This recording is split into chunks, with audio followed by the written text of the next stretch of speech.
Welcome to the MOOC in a Box Milestone 2 presentation, a collaborative effort completed by Stephen Smith, Jesse Beck, and Dylan Perry. We have a lot to cover today, so let's get started. Very briefly, let's talk about the background and scope. So you might be asking yourself, what is a MOOC? A MOOC is a massively open online community, and our team is excited to show you updates about a development and research project our team has been working on called MOOC in a Box. Our team aims to combine research we have completed pertaining to corporate onboarding, and we came together to see if our developers might be able to create a MOOC-like solution that could help making the onboarding process easier, more efficient, and more informative by using a system like our MOOC in a Box. There's almost too much to cover here. That's how busy we've been trying to meet the ambitious goals we originally presented. And we're proud to showcase some of the highlights for our Milestone 2 presentation that we've accomplished. So let's get into it. Today, Jesse, Dylan, and I will each present the most important results of our work during the last period. Subjects we will cover today include a technical MOOC in the Box working prototype update with Dylan. Jesse's going to cover her work on the Student View 2.0 wireframe redesigns and survey results.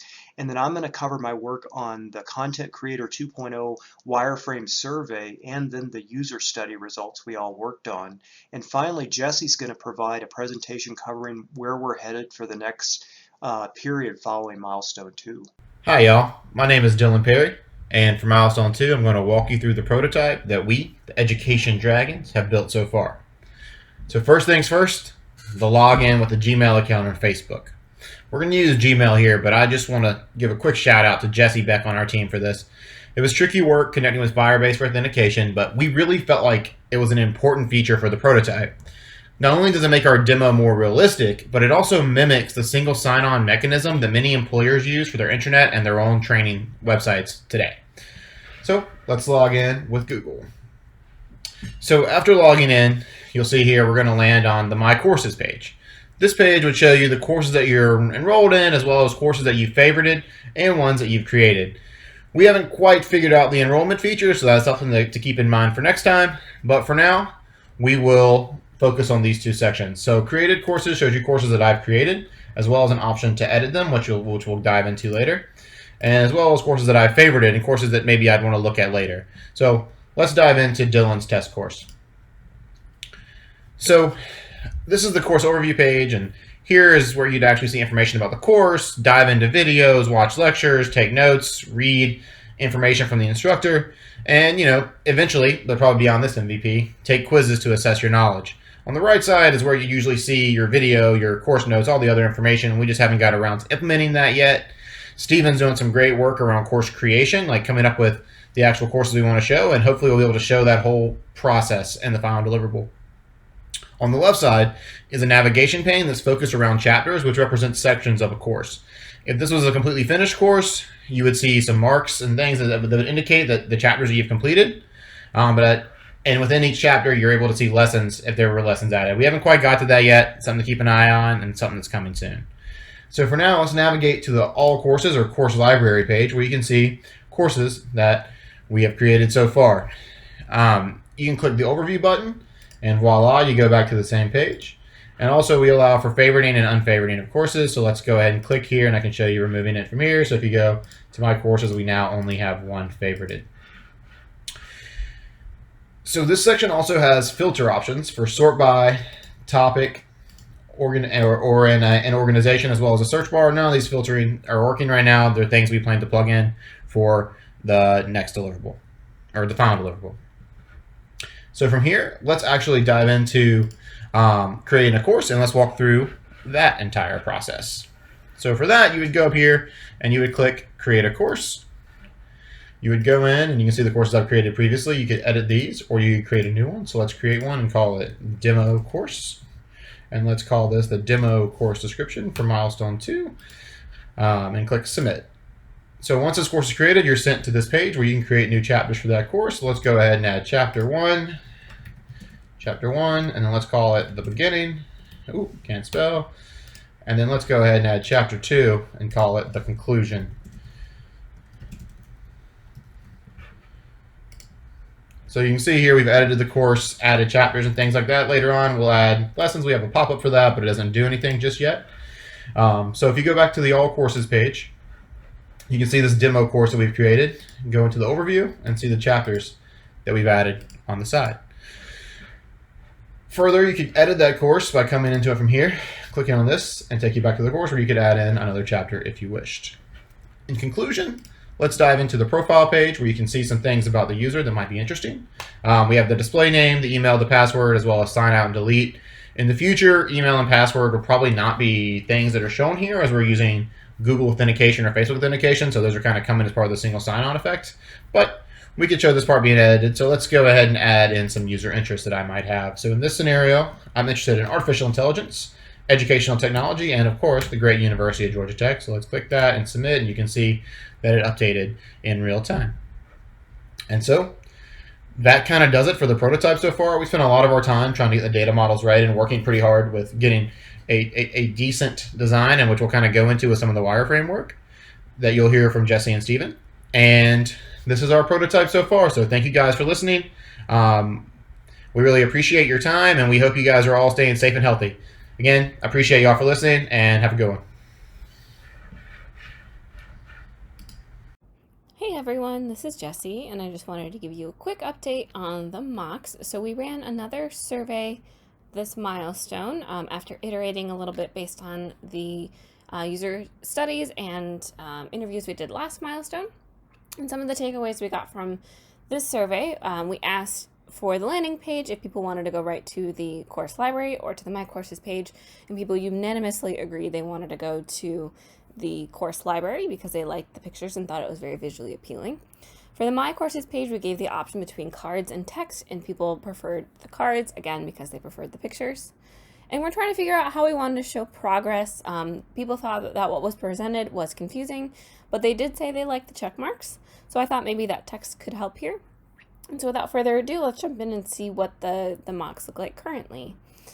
So we have the same kind of login page. Jump in and start right at the course library, which we have now named All Courses. And I have this called out here at the top that we need to swap these buttons. I just didn't get a chance to update all of the MOOCs because this will be the landing page. It should appear first in this order here. So we've also added this filter bar at the top. And so I've mocked up what some of the filters might look like. So you could sort by newest, recommended, trending, for example, or topics. These would be dynamic based on whatever metadata we have for the courses. And if you're in an organization for onboarding, for example, they may have several required, recommended, or optional courses, and this would be a way to filter that. There's also a search bar over here on the right. And so the My Courses page has these little expandy sections. If you were to go and expand them, they would give more information about the course, a quick link to the course overview or to continue, and these would be dynamic based on what is available for that course. So for the organization courses, you might just have the option to begin or save courses to remove. And there's a little bit more text in the card about, your progress or why it's appearing in this section. And I've also mocked out what the created courses and past courses would look like. If you're a content creator, you'd be able to just easily edit your course right here. And in past courses, there's not too much action you can do. So if you go right into a course overview, it would look something like this. We're still trying to figure out exactly how we want to show progress. So this is really small, but this would be a circular progress bar. We're thinking the circular static one for Material UI, which is the design language we're using. So this would be the 25% one, so it would only be a quarter of the way filled up. Ideally, we'd also include the number 25, as you see here in the MOOCs.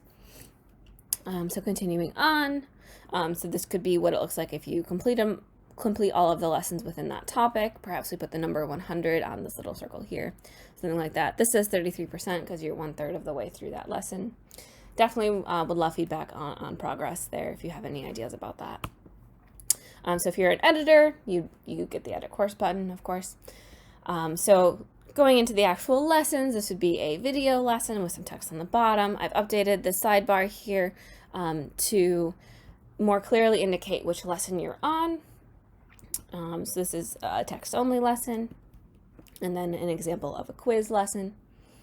And we're trying to figure out what's going on with progress here. So this is a little bit still work in progress. Lastly, there's an update to the user profile page to add in your interests, and that would feed into the filtering in the course library, so you can actually get maybe recommended courses for you based on what courses match your interests. So yeah, thank you for listening, and I will pass it over to Stephen.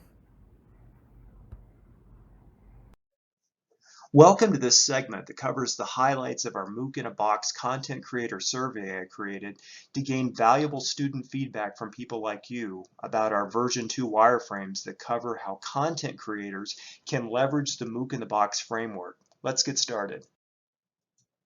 I've included a few key screenshots from the survey so you can get a better idea why certain questions we asked provided results that will help inform our next design iteration.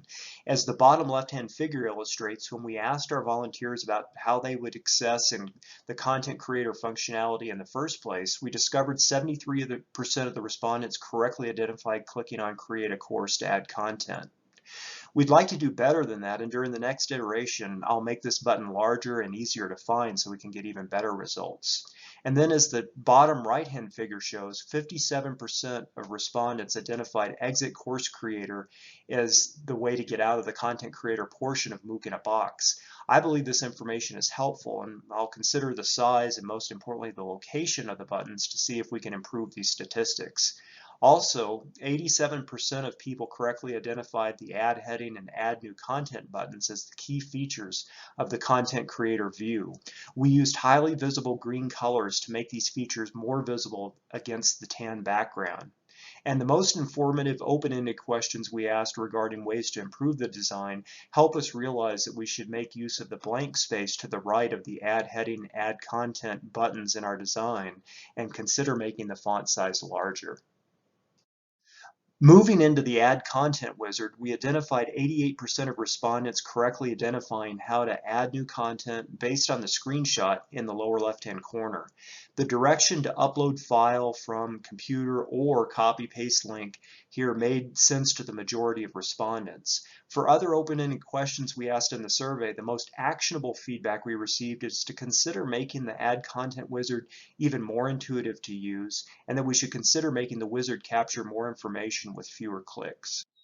Welcome to the MOOC in a Box Content Creator User Study Results section. So let's go through a little bit of background on what led to this user study and some of the assumptions that we made working with this. One, to perform this portion of the study, each of our team members performed 3 user study sessions with 3 different colleagues based on the Content Creator 2.0 wireframes. We used communication methodologies like Google Hangouts, Skype, or Zoom to conduct the call, and had each participant show their screen with the Content Creator 2.0 wireframe slides in the presentation mode. Next, we used a standardized script to prompt users through various features of the content creator we wanted to show them in order to obtain feedback.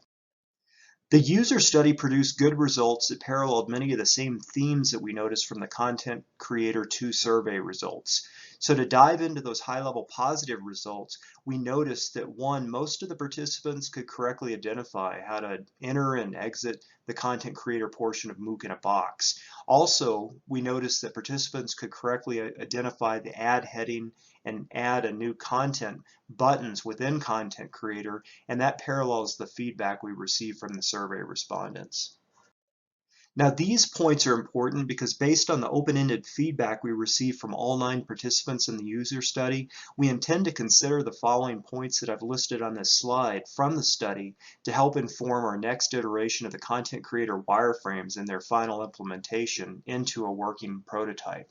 So things like making the content creator wizard into 1 step or maybe 2 steps at the most, breaking up into several steps is probably not a good idea based on feedback. And then within the revised wizard, we want to consider providing a rich text editor to enter a description about what the content is that's being uploaded.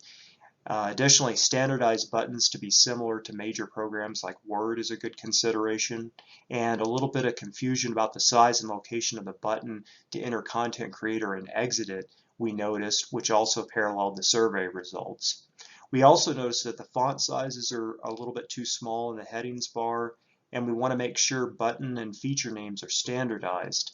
And finally, if the wizard iteration requires more than one step in the next update, we want to make sure that we include a next button. To wrap things up, I wanted to give you an idea of where we're planning to go for the final milestone. So we need to do a little bit more polishing around authentication. You currently can't log in with both Facebook and Google. We need to handle things like that. Just general styling things. This clearly doesn't look exactly like the MOOC, so tweaking that and the user experience overall. And as Dylan mentioned, we want to kind of flesh out course creation, have these actually, when you add content, actually have it be reflected in the different lessons. And as we flesh out course creation, we should be getting the viewer portion more or less for free. Additionally, Stephen will be continuing to work on sample courses so that way when we are ready to show this to our classmates, it is already has a few courses ready to go. So we'd love to hear any feedback that you have on any of this, how it looks, how it feels, anything you can think of. Thank you so much, and stay safe out there.